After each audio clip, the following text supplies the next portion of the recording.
I be wearing you Cancers out, but you Geminis, I try to tread lightly with y'all.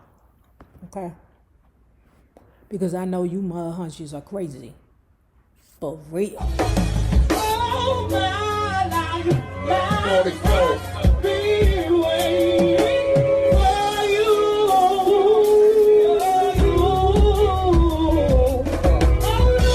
Look how you do.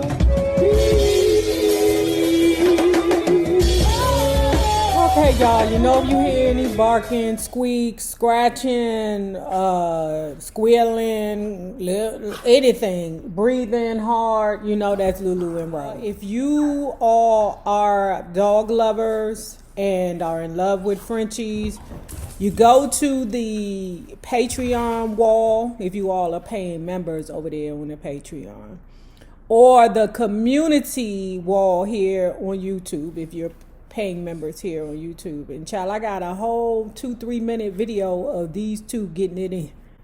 Okay? And it's always the baby who starts the drama. But anyway, Lord.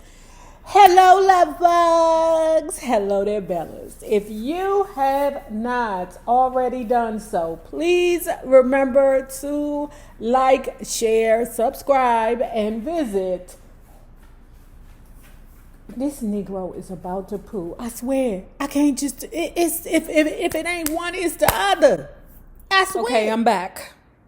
Well, hello there, love bugs. Hello there, Bellas. If you have not already done so, please remember to like, share, subscribe, and tip your favorite narrator via Cash App at $NayRob on YouTube. And if you are not already a part of this book club, please hit the Patreon link below and or the join button here on the YouTube. And for a small monthly fee of $5, you babies, yes you, can be privy to all the shenanigans before the YouTube gets it, if the YouTube gets it. Now, let's continue reading Mavis Staples. Of all the songwriters who fed songs to the Staples singers during their hit-making reign at Stax Records, Homer Banks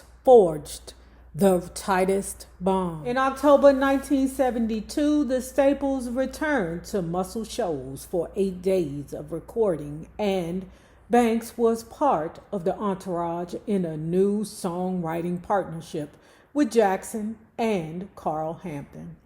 Homer Banks was the guy who got it, Al Bell recalls. He would write things like, "I'm just another soldier in the army of the Lord" for them. He lived Staples singers. Mavis knew it. She'd ask, "Where's Homer?" He would be there with me on sessions even when they were cutting a song he hadn't written. He was into them that much. He would talk with the group during the sessions. There was a lot of dialogue between him and Mavis and Pops. He would tell them what he heard and they trusted his feedback. He wouldn't dictate it. It would just be communication between creative people. Speaking of creative people, y'all, what the fuck is happening with Kanye? You know I be wearing you Cancers out, but you Geminis, I try to tread lightly with y'all. Okay? Because I know you mud hunches are crazy. For real. And I'm going to leave it right there, and I'm going to walk away. I ain't got time to be taught a lesson from a Gemini. Banks and the family clicked because the songwriter was coming from a similar place with his background in gospel music and his maturity, undoubtedly amplified by a 2-year stint in the Army in the early 60s. Homer was an excellent philosopher and one who studied what was going on in society, socially with people, Bell says. He studied how the Staples singers influenced people. It was almost like he was part of the family. He marveled at what Pops could do, but he lived Mavis. He had these inflections in his voice that would mimic her voice her style. For Belle, If You're Ready, Come Go With Me, a track written by Banks, Jackson, and Hampton, represented the pinnacle achievement.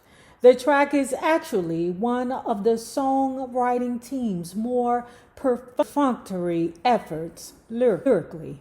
Its arrangement echoes I'll Take You There with its reggae feel. The call and the response between Mavis and the family, even another David Hood bass breakdown. So don't forget this, guys. If you are a paying member here on YouTube or over there on the Patreon, you will get the dogs being the dogs. I'm going to upload like maybe once a week if I can, once or twice a week if I can. But you'll get the sensational Frenchies, Lulu and Roro. The next thing is, I said it before and I'll say it again. This writer is so frustrating.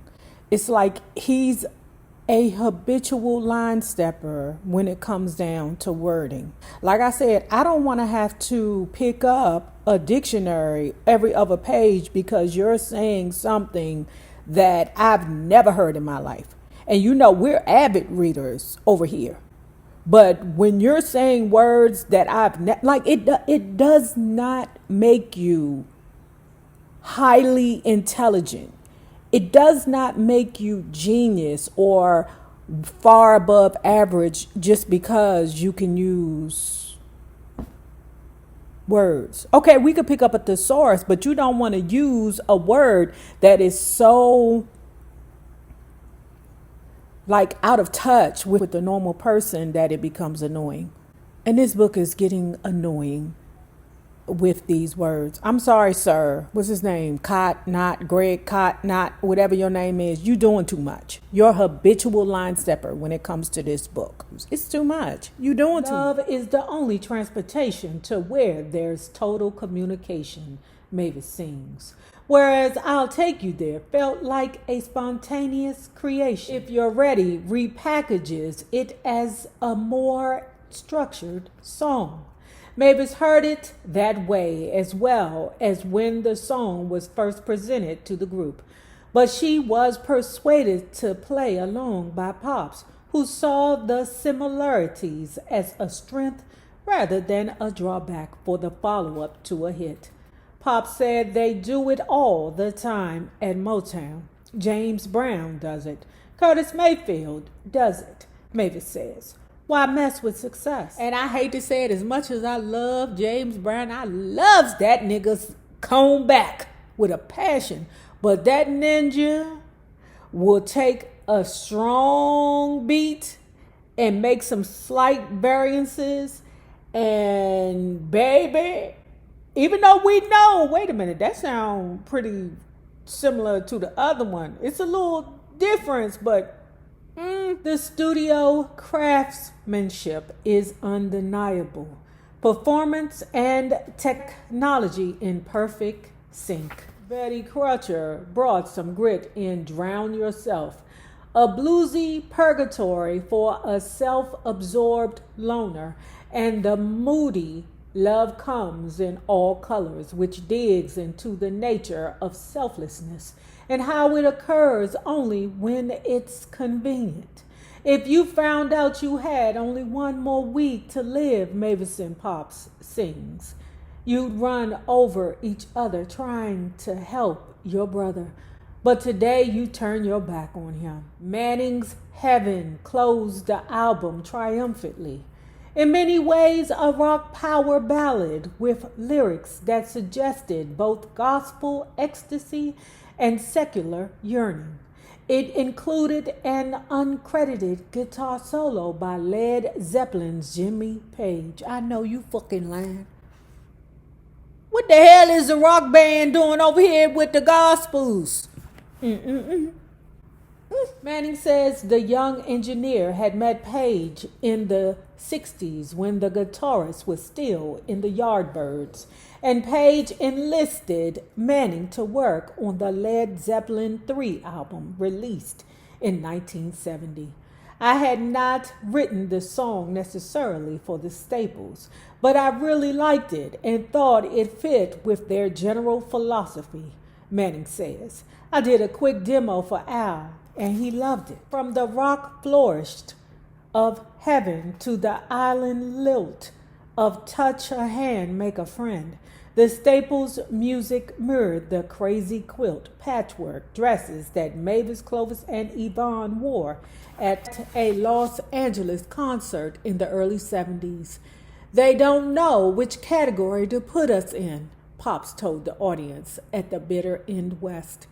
So just enjoy whatever we do. Even as the Staples singers expanded their scope as artists, they rarely closed doors behind them. They could still hang with the serious gospel, jazz, and roots music crowd that had nurtured them, and they were now as nationally recognized as many of the top pop and rock stars. In April 1973, they performed at the Jazz and Heritage Festival in New Orleans with Dave Roebuck, Jerry Mulligan, and Joe Newman. In the next 2 months, they would swing from a nationally televised appearance on The Mike Douglas Show to a memorial concert for the murdered civil rights activist Medgar Evans in Jackson, Mississippi, with B.B. King and Muddy Waters. The Staples helped mark a remarkable transformation in Pop's home state. Since Evers was assassinated outside his home in Jackson on June 12, 1963, the number of black registered voters in Mississippi had grown to 250,000 from 10,000. The state ranked third in the number of black elected officials with 63, including Evers' brother, Charles, mayor of Fayette. In 1963, there was none. Back in Chicago, the Staples were helping their old friend Jesse Jackson by participating in a series of concerts with Marvin Gaye, Isaac Hayes, and other performers during the Minister's Operation Push Expo, documented in the movie Save the Children. Harry Belafonte invited the group to open for him during a string of dates at Caesar's Palace in Las Vegas, prompting a congratulatory telefax from Jackson on October 24, 1973. Pop, we hear that you are breaking it up in Vegas. Right on. You're looking good here in Chicago in Save the Children. Talent is still talent all over the world. Keep on pushing. Yours in peace and freedom, Reverend Jesse L. Jackson. But at the peak of Staples' popularity, devastating news arrived on October 29th from home. 21-year-old Cynthia had shot herself to death. A single soft-shelled bullet from a .38 caliber Smith & Wesson revolver that Pops kept at home had entered beneath Cynthia's chin and exited her temple.